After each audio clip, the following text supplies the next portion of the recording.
This is Gwyneth from Fixer Upper Fitness coming at you from my dining room.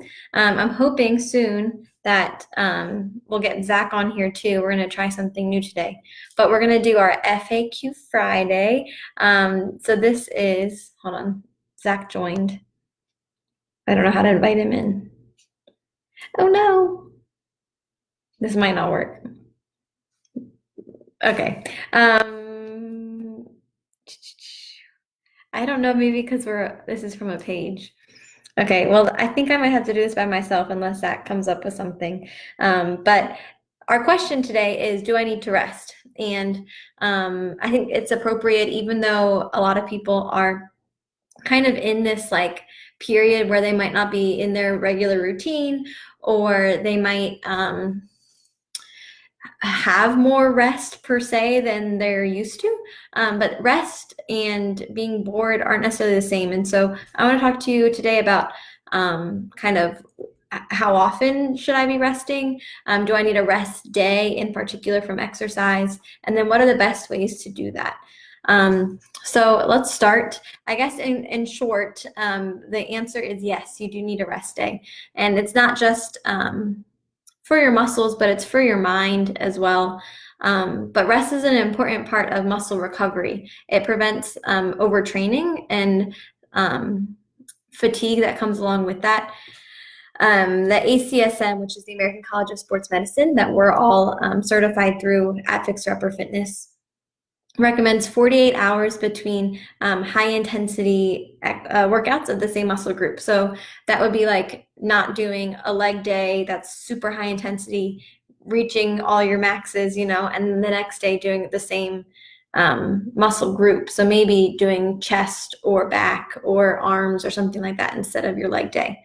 It doesn't mean that you need to take the day off from everything. If you want to still stay active, a good walk is important. Light yoga could be good, foam rolling. There are a lot of kind of different ways that you can still be active on your rest day. That's not just sitting on your couch, because being sedentary all day isn't recommended either. I think sometimes it's easy to have a rest day if you're feeling like really sore. So like if your muscles are actually tired, if you have muscle soreness following a strenuous workout. But remember that if your muscles feel good, it still means that you still need to rest, even if you're not, overly sore like that. I think a lot of times too, we forget that rest is not like a whole day. It's at night too. So while we're sleeping, that rest is important as well. A lot of things in our body happen, overnight in those 8 hours or however many hours you get. The recommendation is 8, but I know a lot of times that's not necessarily realistic for people. But if you're consistently overtired and you're not getting, an adequate amount of sleep at night, then you won't be successful either. A lot of people when they're training aren't getting adequate sleep and their muscles don't have time to heal overnight if they're not sleeping well. When you're exercising, you have little muscle fibers. And so the fibers, oops. Wait, what did you say, Zach? It was a preset before the video said. Well, you guys can all yell at Zach because he's not here. It would have been nice if he was here, but you just get me. Anyways, you have little muscle fibers in your muscles that actually tear when you're exercising. So like they physically rip and you need that time to heal. When they heal back, they're stronger, but you need that time to actually let them heal. So that's why they recommend 48 hours between workouts that are high intensity of the same muscle group. And then I want to talk about kind of how to use your nutrition and hydration to recover from exercising. A lot of people think of a rest as, taking that time physically, but it's important in between your workouts to fuel your body correctly as well.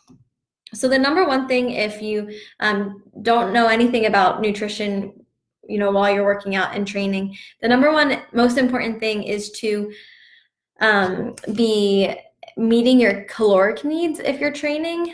Hi, Meredith. So it's important to make sure that you're getting adequate nutrition. Now, if you are trying to lose weight, you're going to have a smaller you want some sort of calorie deficit. But if you're trying to gain muscle or if you're trying to maintain but get stronger, it's important that you're meeting that needs. And so it's a good way, you know, maybe talk to a dietitian, somebody that has some education with nutrition to talk about what your caloric needs are, because a lot of people underestimate their caloric needs, especially when they're trying to build muscle and things like that. So that's the number one and most important thing about nutrition, is making sure you're meeting your energy needs between workouts. And then the second thing, we can talk a little bit about macronutrients. So macronutrients, there's 3 of them. You probably know this, but don't know you know it.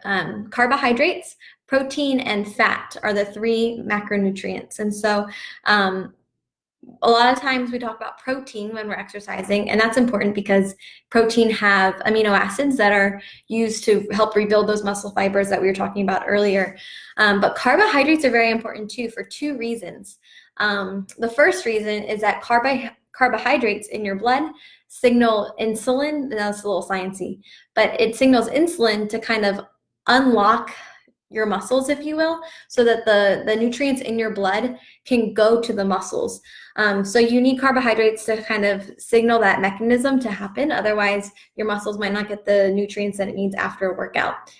And then the second reason is that you want to rebuild your glycogen stores. Those are stored energy kind of in your liver. So you want to rebuild that between exercising. Otherwise, when you go to exercise the next time, you won't have that. That's kind of fuel reserve, and you won't be as successful.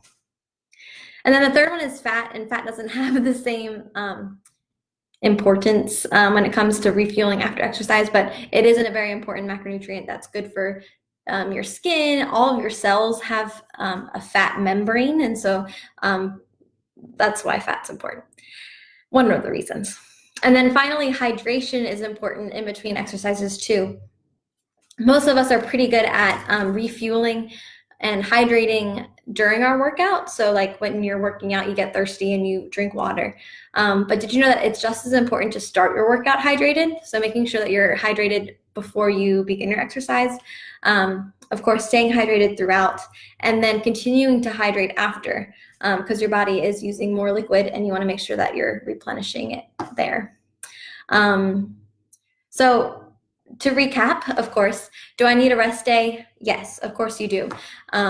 If you're doing high intensity training, you want at least 48 hours between working out the same muscle group. So that could be Monday and Wednesday, Wednesday and Friday, at least 48 hours, so you have that little break so that your muscles can recharge.